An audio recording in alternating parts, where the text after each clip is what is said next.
Hey, welcome to our Camplate 11FK. We're going to start right in that back corner here. You just got that one little storage compartment. So you're going to get one key. It's going to look just like this guy here. Just going to stick it on into there, open it up. Comes on open. You get that little finger in the top, holds it open for you. On the right side here, you can see we do provide you with a water hose as well as a park adapter. So your short cord on your unit is a standard 30 amp end. Most campsites are going to have that. You can plug straight on into just like that, and there you're good to go. Also have this adapter here to go down into that 15 amps. So if you're looking to plug in at home, charge your batteries, run your fridge, you got the power to do so. In here, you've also got this little sport wash little hose here. So you can see it's just coiled up. We just got it stored in there for you. That quick connect, we'll show you where that hooks up in just a minute here, but pretty simple. And then just the standard garden hose end on the end of it. For your sewer hose, you just get, standard 20-foot hose here. Once it's fully stretched out, just take note of those two ears in the adapter here. That's how we'll be hooking it up to your sewer system. And we're just keeping everything stored right in the storage compartment there, just good and keeps hooked away. Close that back up, and with the same key, we're just gonna lock it back down. Alright, and then straight up from there, we've got kind of your exterior bunk. So you do have the locks for them. It'll be the same key as your door entrance. Otherwise, you're just gonna pop that back, pull the little latch out and off to the side. Same thing over here. And then just kind of fold it down and guide it down with you. And there it sits. Once we get inside, we'll be able to set up the tent and kind of hold it open a little bit. For right now though, we're just gonna take our skirts, make sure they come over the edge, because that's what's gonna help give you your watertight seal. After that, coming down the wall here, you just got your hot water tank there. So just get that one little keyway, just line that up and you can pop it on open. Your controls for turning it on are just inside the unit. Before you ever go turn it on though, you just wanna hit this relief valve right there. Make sure that shot of water comes out. That little bit of water coming out is just letting you know it is full, it's safe to fire it up, and you're not gonna burn anything out by doing so. And once we do get inside and fire it up, I will go over a reset procedure, and the button that I'll refer to is just right here. Two little pins in the bottom there, you're just gonna line them back up, slides back into place, and then just take that keyway to lock it back down. In this corner, as well as in each corner of the trailer, you got these stabilizer jacks here. So basically all you do with them, just kind of pull it out, swing it around, adjust that leg until it's out at its proper length, kind of holding up the unit for you, just giving it that support, prevent any sort of that bounce or sway that you can see you got in it right now. Once you're done, just slide it back out, pops into place, and there you go. Right in front of that, you got your two low point drains here. So you got a hot on the left, cold on the right. So you're just gonna open up that valve there. This allows the water system to drain itself out. Purpose of that being for winterizing, or if you're leaving the trailer for a while, you don't want your water going stagnant. Up from there, we've got this little park connection. So you're just gonna pop that little cap off of there. Take your coax cable, plug it into there, fire up at your TV location. And above that, we've got your short cord connection. So you see you've got that one little notch in the bottom corner there. It's gonna line up with that notch there. Just press it in, give it a little 1/8 turn, locks it into place, and then you get that threaded collar in the back there to really lock it all down. Following the cord back, like I said before, standard 30 amp end there. Most campsites are gonna have that, plug straight on in, good to go.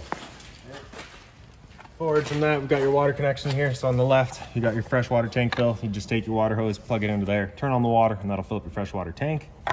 Beside that is your city water fill. So you just, same idea, same water hose, plug it into there, turn on the water, that'll just pressurize the lines throughout the unit. The drain for your fresh water tank is right underneath here, kind of right above your axle. So if we reach back a little ways,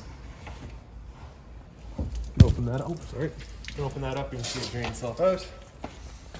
In front of that, you've just got your exterior shower connection. So you've got that hot and cold water there. Like with that hose that we'd shown you earlier, you're just gonna push that collar back, press that hose into there, make sure that collar comes back to lock it on, and you're good to go. In front of that is the exhaust for your furnace. So you just wanna make sure nothing's blocking that off. It does get hot. Above that, we got the two vents for your fridge. So this bottom port here, we'll just pull off real quick. You can see we've got all of your controls for turning it on here. So it looks like it is propane only. So we'll have this guy come up to on, open up our little sight glass there so you can see once it's lit up. And then you're just gonna turn up to, I think 5, and then just hit it with the igniter there. Pressing the on button and hitting the igniter there. And as soon as it clears all the air out of the propane lines, she will fire right up.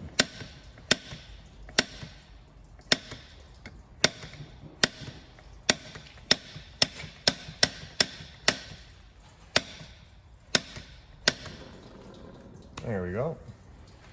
All right, so once you get it going, you just want to hold that knob in for another couple of seconds, then you can release and it'll hold itself. Then we can close off that little sight glass and you're good to go. All right. Once we're done, just turning it back down to off, and that's that. Once it does get cold, and if it does get too cold, your temperature selection is just that knob there.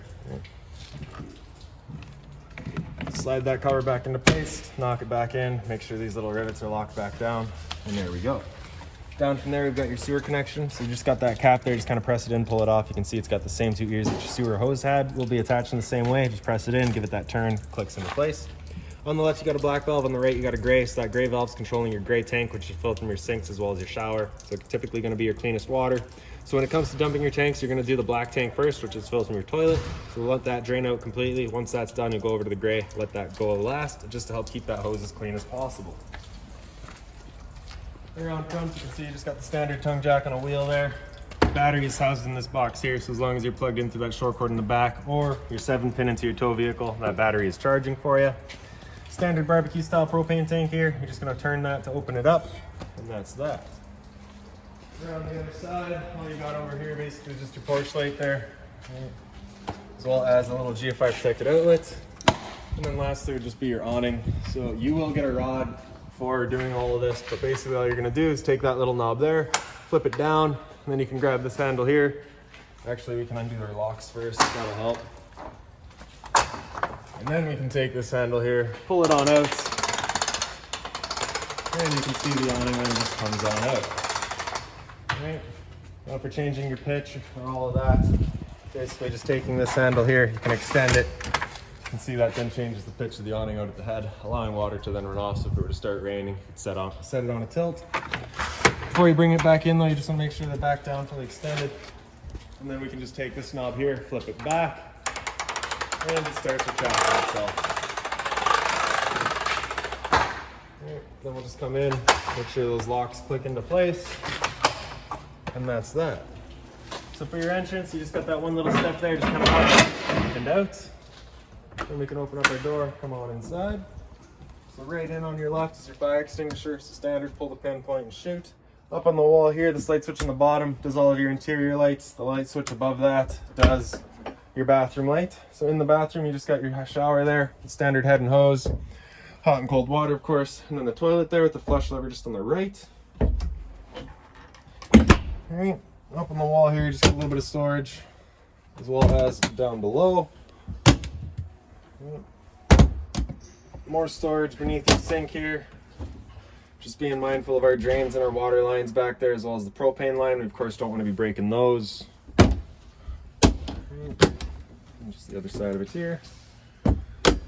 Up from there, you got that water pump switch on the right there, so just turn that switch on, turns on your water pump, drawing out of your freshwater tank to pressurize your lines. And then beside that, we got your water heater control, so just hit that switch on right there. That light will come on, letting you know the ignition sequence will start. Once that light goes out, that sequence has started, and it'll try that 3 times. If after that 3rd try it hasn't fired up, this light's going to come on and it's going to stay on. At that point, we'll be going and using that reset button that we'd shown you. So stood right here, you can hear the one click of that flame going. We know that hot water tank's good. GFI protected outlet here, so test on the bottom, reset on top. So if you ever have outlets that don't work, that's the first thing you should come and check. For your stove, you just got that one little cover there, just open it up, turn your knob over to light, hit it with the sparker there. And as soon as it clears that air out of the lines, she fires right up. Now the first time you go to use this, it may take a minute or two just to clear all the air out of the lines, so it may take a minute to fire things up. That is perfectly normal. Once we're done, just turning it off, closing it back up. Hot and cold water at your sink, of course. Blinds throughout the unit are these kind of dual functions. So you get that one little latch right here, you can undo that, sucks the screen up, and you can open up just the window. Or you can take these 2 latches in, and bring it up, and you kind of close it off with a blind, all right? Or you can bring them both down, and you have just the screen there. Above the light switches, you've got your thermostat, so with that little slider on the right there, you bring that over to the left, you hear a click, that'll turn it on the furnace. Temperature selection is just right in the bottom, so all the way over to the right is your hottest, all the way over to the left is coolest, anywhere in the center is your temp selection. The furnace itself is just right down here, so once that guy gets going, you should actually be able to see the little blue flame in the corner there. Once it gets going though, because it's not ducted, you pretty well feel the heat coming out of here immediately, just about. Fridge right above that, so you get that one little travel latch on the side, open it up, see all of that. The travel latch does have 2 different settings. You can have the closest one where it actually closes it and holds it shut, or you can have it held just slightly open, so if you're storing the unit, you can allow that to kind of air itself out. Above that's just a little bit more storage, and inside of this storage compartment we've also got your owner's manuals, all of your keys, anything like that for the units just right in there. And then up on the wall here, you've got your air conditioner. So over to the left, you got your low fan, medium fan, and high fan. And then off to the right, you got low cool, medium cool, and high cool. Right, low, medium, high, of course, just referring to your fan speed. And then up top, you got your temperature selection there. Kind of choose where these guys are pointing, just to help, you know, choose where your air is getting shot to. And then right above my head here, you just get that one little roof vent. Just turn that knob to open it up. In the back corner there, you get that button, turns on the fan. And then for your dinettes here, basically it's just got your table here. Just kind of pick that up. You can see it's just got the fold out legs. Set it up where you like it. Your spare tires just stored inside the units here. Right. And then this bar right here is for your rear bunk. So we just undo these snaps.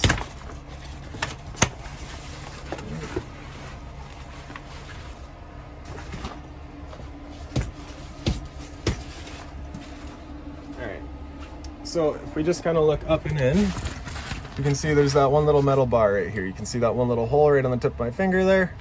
So we're basically just going to be taking this bar right here with that little claw end right there to try and grab that kind of bar inside of there.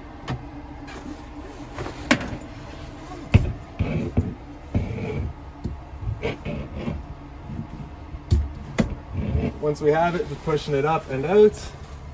And then you just got that one little hole right here. You're just going to slide that bar into. And then if you look inside here now, you can see it's all wide open. You get your nice little bedding area. Once you're done, just kind of pop it back out. Throw it off to the side. And it pretty well just brings down the entire rear bunk with it. This here is just kind of up as like a storage, just prevents the bunk from kind of just falling into the unit. Keeps things contained. Right. And then lastly is just kind of up in the corner here, you've got your smoke detector. Right. And there we go. So, just the storage here really. And then your standard car style head unit, pretty straightforward, simple to use, excellent little unit. Just linked into your two speakers here. And that's about it. So if you've got any other questions on the unit, please feel free to give us a call, 204-237-7272.